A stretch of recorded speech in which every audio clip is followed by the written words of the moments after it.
The Tom Woods Show, episode 1058. Prepare to set fire to the index card of allowable opinion. Your daily dose of liberty education starts here. The Tom Woods Show.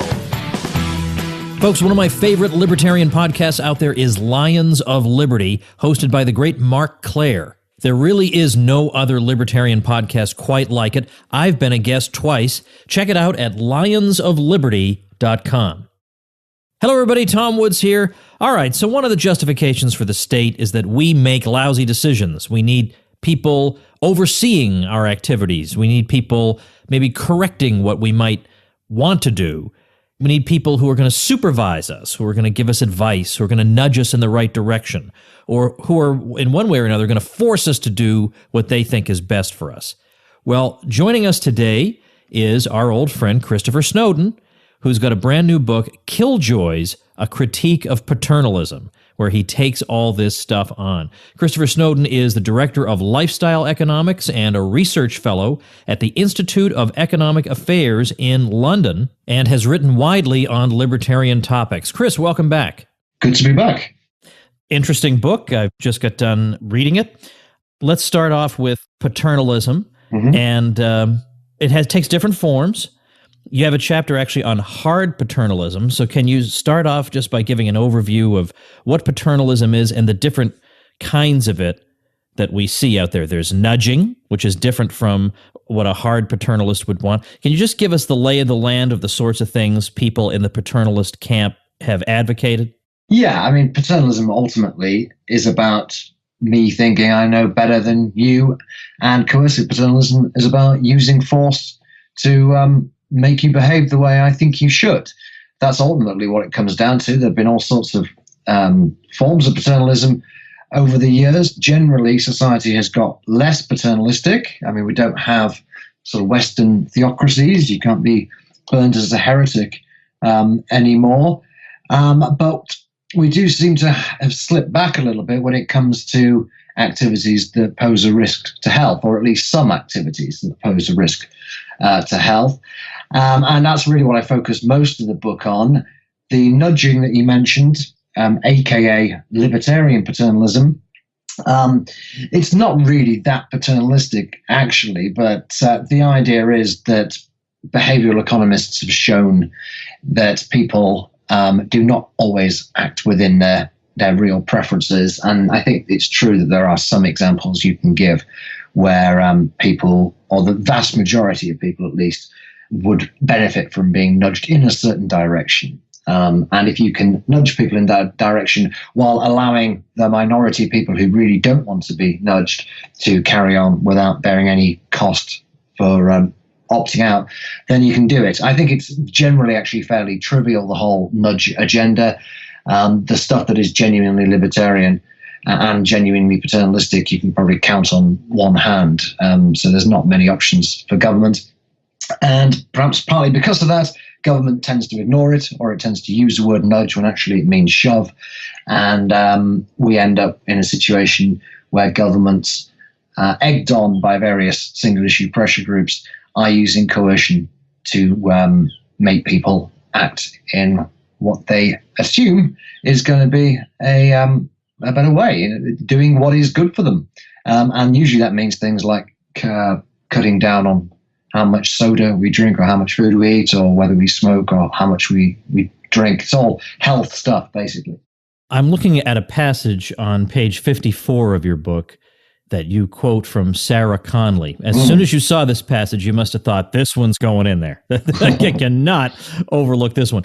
You're talking about her views on people who choose to eat too much and smoke. And here's the quotation from Sarah Conley, 2013. She says, "The reason for intervention is that we don't trust you to choose rightly. We are taking away freedom in these cases because we don't think people will choose well themselves. We don't think preserving your autonomy, your freedom to act based on your own decision, is worth the costs, in part because your decision-making is done so badly that your freedom is used very poorly." That's about as blunt as I've ever heard it. Yes, and all credit to her for being blunt about it. I mean, that's from a book called Against Autonomy. You know where you're going to go with that book as soon as you look at the cover. I didn't know that was what it was called. Yeah, and she's also since written a book about why people shouldn't be allowed to have more than one child. So she says what she thinks, and I personally prefer that kind of bluntness and overt endorsement of coercion for paternalistic ends, rather than some of the mealy-mouthed excuses that nanny state campaigners tend to use in an attempt to pretend that they're not paternalists. The thing is, I think some of this stuff is actually hard to persuade a lot of people of. In other words, our position is hard to persuade them of, because it would seem, okay, you can find some non-libertarians who just have a gut instinct that people ought to leave them alone and let them make their own decisions when it comes to them.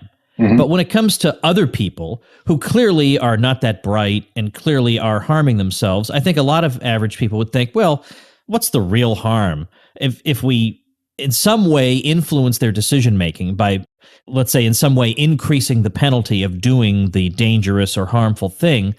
The only people who could object to this are going to be arguing from an extremely abstract and theoretical point of view. And when you compare that against the possibility of prolonging a person's life or saving the person's life, what are these abstract philosophical claims by libertarians? How are they to be weighed in this? I think a lot of people would think that way. Maybe, but I'm not sure the arguments in the book, which are not new arguments. I mean, they're borrowed from people going back to John Stuart Mill. I'm not sure that they're that abstract. Ultimately, it just comes down to, do you want people to be able to pursue happiness in their own way or not? And you might be right about people's views of certain activities, but no one's safe in this. And so you can meet people who, for example, like drinking, and they don't want the government to be putting more tax on their alcohol or limiting when they can buy alcohol. But at the same time, they really object to gambling. They think it's stupid or even immoral. They object to smoking because they think it's disgusting or whatever it may be. And one of the reasons I wrote this book was to try and make people see the bigger picture, really. So they're not just narrowly self-interested and protecting the things that they do and don't care about what other people do. There is obviously a very big slippery slope aspect to this kind of stuff. You know, it started with smoking, it's moved on to diet, it's moving on to alcohol increasingly. So nobody, unless they lead a very dull life, is really safe from the nanny statists. So I'm not sure that the idea of people being free to enjoy themselves as they see fit is really that abstract. It's just the people have their kind of bias, which means that although they might believe in freedom in the abstract, and I think most people do, they just have a black spot when it comes to certain things that they dislike. And I'm trying with this book to stop people being the kind of person who says, I'm a liberal but, or I believe in freedom but. You know, there shouldn't be a but. You know, these things are indivisible, in my opinion. But as Conley argues, and I'm citing her only to play devil's advocate, if you're not alive, this is what she says, if you're not alive to enjoy your freedom, then all this talk about freedom is indeed abstract. If I can prolong somebody's life by 10 or 20 years, are you really going to hold that against me? I think most people would cheer. I think that's her answer. Yeah, and that is indeed her answer, that any talk about liberty is irrelevant if you're dead. But the logical extension of that is just assuming that somebody who lives to the age of 90 has had a better life by definition than somebody who lives to 80 or 75.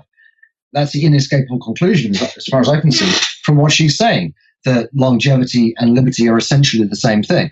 And I think that's patently absurd. I think you can have a more fruitful and better life if you die at the age of 70 or 75 or even 60 than if you live a boring life that is not really your own life. It's a life that somebody else has chosen for you to the age of 100. When you use the term neo-paternalism, is that a reference to the nudge theorists, or is that something else? Not really, because I haven't got a big problem with the nudge theorists as such. It's about the nanny statists, if you want to call them that. I mean, the paternalism today lives on primarily through the public health movement, which, in my view, is really just a reheated version of old moral crusades. And you can see this in the fact that they don't just stick to things like obesity and smoking. neither of which are genuine public health issues anyway, by the way. But they also include things like gambling in it. It's the usual list of activities that Puritans have had a problem with for centuries. Oh, I thought that study, the David Halpern study that you cite in that neo-paternalism chapter, was kind of interesting. And it's the sort of thing that could justify the nudge position, because there you had this case where Danish workers were presented with a choice. They could have chocolate or fruit. And initially it was, well, what would you want if it were right this minute? And what would you want if it was delivered a week from now? A week from now, they want the fruit. They want the chocolate now. And likewise for movies, you can watch this highbrow movie, or you can watch this, more, lowbrow movie. And for the movie they wanted to watch tonight, it was the lowbrow one. They'll get to the highbrow one next week, which is just an interesting result. And I'm rather inclined to accept your response to this, which is that when they put off the decisions that, let's say, some economists or some behavior theorists wish they would make, maybe that means they really don't want to make those decisions at all. Maybe right. Under those constraints, I'd rather watch it a week from now than today, but really, I'd rather not watch it at all. Exactly. And putting it off until next week is just the next best thing to never doing it at all. He uses that as evidence that people should be nudged and the government should get involved. I think, as you say, it shows the exact opposite. He's inferring that what people really want is to watch a highbrow movie and eat the celery or whatever. But clearly they don't. These things are free as well. I mean, some of the nudging and some of the public health stuff is supposedly justified by the fact that, the unhealthy food is cheaper or it's more accessible or something like that. In this instance, you got people coming to your door and saying you can have the chocolate bar or you can have the lettuce. What do you want? And basically they want the chocolate bar. To me, that shows that is exactly what they want. The only thing of interest, I think, is it shows what people think they should want. It shows their second order preferences. People know that they should really watch a highbrow movie, but the reality is that's not the kind of person they are. They know that they should eat the salad, but they really prefer to eat the chocolate bar. So I don't see any reason at all to take people's second order preference, the preference that they are explicitly rejecting and putting off to another day at best. I don't see any reason to take that as their true preference at all. It's pretty obvious to me from that experiment what people's true preference is. And this all boils down in some cases to people who say, really we're not trying to impose our elite preferences on you. What we're simply trying to do is draw out your own deep-seated preferences to help you be more you, to be a more fulfilled you, not a more fulfilled me, the observer, but really we're trying to make you more you. And I think your thought experiment about your desire to learn the piano was a really helpful one. So that is to say, maybe you might want to learn how to play the piano, but and it would be fulfilling for you at some level, but I want to do other things as well, and people have time pressures and competing preferences. So yeah, I would like to be a great pianist. I'd like to be a virtuoso on every instrument, right? Why not? I'm sure it's very satisfying. But there are lots of other things I want to do instead. The effort of practicing to become a great pianist is effectively just too much. I don't know in reality how much benefit I would get from being a great concert pianist, and I'm certainly not prepared to risk spending hundreds or thousands of hours to find out. So yeah, in the abstract, I'd like to be good at that. I'd like to be good at lots of things. And the reality is that I could, if I wanted to, set my heart on doing any number of activities. And I presumably, like most people, I could be pretty competent after a while. But I have chosen not to do that because I get pleasure from other things. Now, just because I've said that I'd like to learn to play the piano, does that mean that the paternalists and the government should get involved somehow and force me to play the piano, or maybe force taxpayers to pay for a free piano to be delivered to my house to nudge me in the direction of practicing on it? No, of course not. If I wanted to play the piano, I could play the piano. I've chosen not to.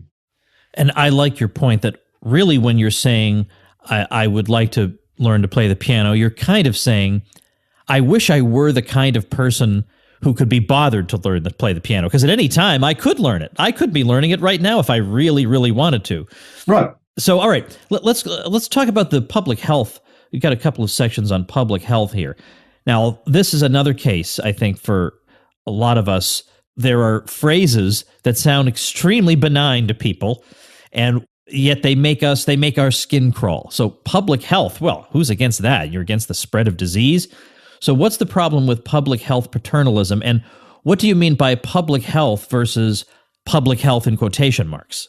Right. Well, I had to kind of put public health in quotation marks because most of the public health stuff I'm talking about isn't actually about public health. Public health is about the spread of diseases. It's about issues like air pollution, where you have to have some kind of policy. It has to be agreed collectively. It's unavoidable. You can't opt out of it if you're living in a city where, next to a factory that's belching out dangerous smoke. You can't deal with that yourself. You have to have some kind of government regulation. Similarly, if you've got people marching into your country infected with Ebola or something, then you can justify government coercion. In other words, having that person quarantined and possibly vaccinating the general public. But there is a genuine public interest there, and as an individual, you can't protect yourself from these risks by just making different life choices. That is completely different to issues like smoking or obesity or liver cirrhosis from drinking too much. These are things that you can completely control yourself. If you don't want to become obese, you can just exercise more and you can eat less. If you don't want to smoke, then don't smoke. There is no collective issue to be addressed by the government. So when they call these things public health issues, I think they do it to bring in the association with genuine public health stuff, which people understand requires government intervention. And they blur the distinction between those real issues, which are collective action problems, and these issues of private behavior and private health problems. So that's my beef with calling it public health. It's really preventive medicine, I guess would be a slightly more appropriate term. It's about preventing people from adopting risk factors that might or might not lead to chronic health problems, usually quite late in life.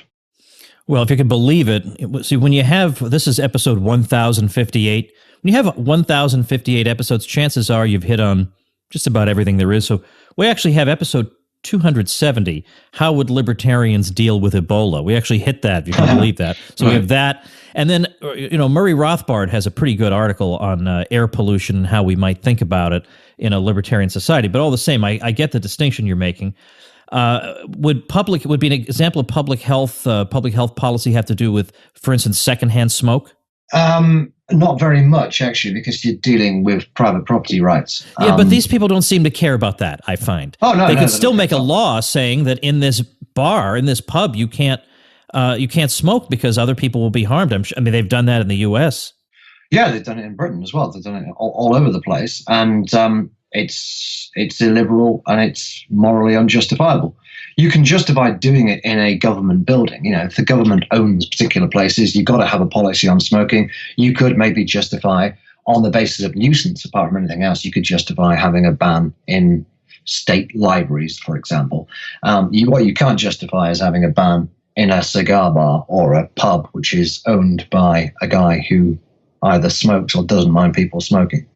So what are the problems here from what you're seeing? I mean, for example, they being advocates of these policies, will complain about advertising because advertising is manipulative and it makes us desire things that are not good for us, or it generates desires that wouldn't have existed in the absence of the advertising. And this complaint about advertising, of course, goes way beyond paternalism, or it goes way beyond issues of public health. This has been a complaint for many years that it generates wants that were not there before. Yeah, well, this was the Galbraith argument back in the 1950s with the affluent society. People who hate advertising really exaggerate how significant it actually is. For a start off. It generally doesn't create aggregate demand for activities. It shuffles demand around generally. It shuffles demand around most of the time. But even if it did lead to more people taking up an activity or doing something, so what? If you let somebody know about something that they never previously heard of, you would assume that will happen. Yeah. And so that's one of the few cases where advertising actually does increase demand when it's for a brand new product. How could it otherwise? But so what? What's wrong with that? I mean, you're still dealing with free people, free grown-ups most of the time. Yeah, right. What are we going to have, a government newsletter informing us of all the new products that come onto the market? I mean, right. Yeah. How else would we find out? Yeah, so there's nothing wrong at all with advertising trying to create wants, but it so happens with these areas that I'm talking about, smoking and obesity and so on, that really the impact of advertising is negligible if it exists at all. And there's loads of evidence showing this, but the public health people just ignore it, or they create their own evidence because they've got this obsession with advertising. And I think it comes down to a certain sense of self-righteousness amongst these people. They don't do they don't do something, they don't engage in activity, and they can't see why anybody else does. And so they have to scrape around looking for excuses, looking for reasons that these stupid, easily manipulated plebs would decide to drink soda or smoke cigarettes. And advertising is a pretty good bogeyman for that. But in practice, actually, advertising has very little effect on overall demand, but banning it does have very negative consequences for consumers because it tends to keep the incumbent industry frozen in time, effectively. It makes it very difficult for any newcomers to enter the market with a better or cheaper product. And it prevents consumers from getting what could be quite useful information. More with Christopher Snowden after we thank our sponsor. All right, if you're looking for more libertarian podcasts, let me offer a suggestion of my own. Lions of Liberty, hosted by Mark Claire. I've been a guest on there twice, and it's a fantastic show. In fact, it's actually 3 weekly shows, each with different formats. It's really the only libertarian variety show out there, featuring in-depth interviews with libertarian voices. They just had Ron Paul on the show for a second time, and the show is just plain funny. It's informative and funny. They recently did another of their Liberty Draft shows. It's like a fantasy football draft with Liberty names, and the person talking to you right now, I am glad to say, was a first-round pick on Mark Claire's team. Well, if you'd like to get a flavor of Lions of Liberty with a familiar voice on there, you can check out my 2 appearances on Lions of Liberty over at lionsofliberty.com/woods. Give them a chance. These are good guys, and I know you're going to love it. Check it out at lionsofliberty.com. I think the idea of sin taxes is maybe the public policy that's associated most often in people's minds with this kind of approach, that this is going to do 2 wonderful things. On the one hand, it's going to discourage behavior that pretty much everybody agrees, even the people engaged in the behavior in the abstract might even agree, is undesirable and should be avoided. And it generates revenue for the government, which we can then use to educate people further about the dangers of this particular practice. So again, the benefits seem so intense that how could we really have a strong objection to it? That our focus on autonomy is just, I think they would think it's just juvenile compared to the scope of the benefits we can get. Well, you're only shuffling money around. If it's so good to spend taxpayers' money on advertising, we can raise that money from general taxation rather than targeting particular deviant groups in society who are generally drawn from the lowest income strata anyway.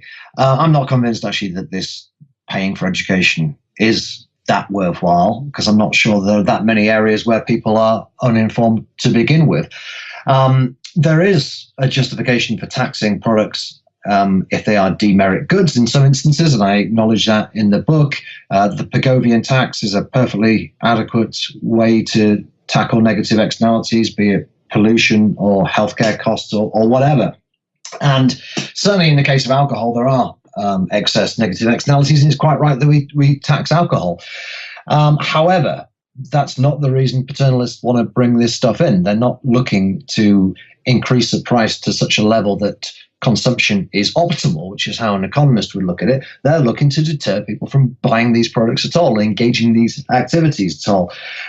So the aims and objectives of paternalists are completely different, actually, to the aims of a liberal economist, even though the paternalists often borrow economic language and talk about the excess cost to the health service or to the police of people drinking or getting fat or whatever it may be. These costs can be real, and we can deal with them with a Pagovian tax, but most Western countries have gone far beyond a Pagovian tax. Oh, okay, but let's think of a guy like me. I don't drink that much, and when I do, I drink very responsibly. How is it fair that I pay more for a product that I am perfectly capable of using in moderation? Why is that justified? Well, that's one of the problems with these kind of taxes, is they're not very well targeted to begin with. It's the same with a soda tax. Most obese people, if they drink soda, they tend to drink the diet ones, which are usually not taxed in the first place. Whereas you've got very healthy people going down the gym, burning off 4,000 calories a day weightlifting, and they're drinking a lot of sugary drinks, and they're having to effectively subsidize obese people. So they're not very well targeted, but I do think it's better to target drinkers than non-drinkers in that particular example, even if it means that moderate drinkers have to play a little bit. Because even then, of course, the heavy drinkers are going to be, by definition, almost paying more of that tax. So yeah, it's not brilliantly targeted, but it's probably the only practical way of having a Pagovian tax on that issue. Let's talk about the overall negative consequences of what you call hard paternalism, because it's not just that it interferes with people's autonomy. You've got a laundry list of problems that result from this. So name me a few of them. Well, whenever you're getting in the way, standing in the middle between a free individual who wants to buy something and a company that wants to sell them something, you're going to create distortions in the market.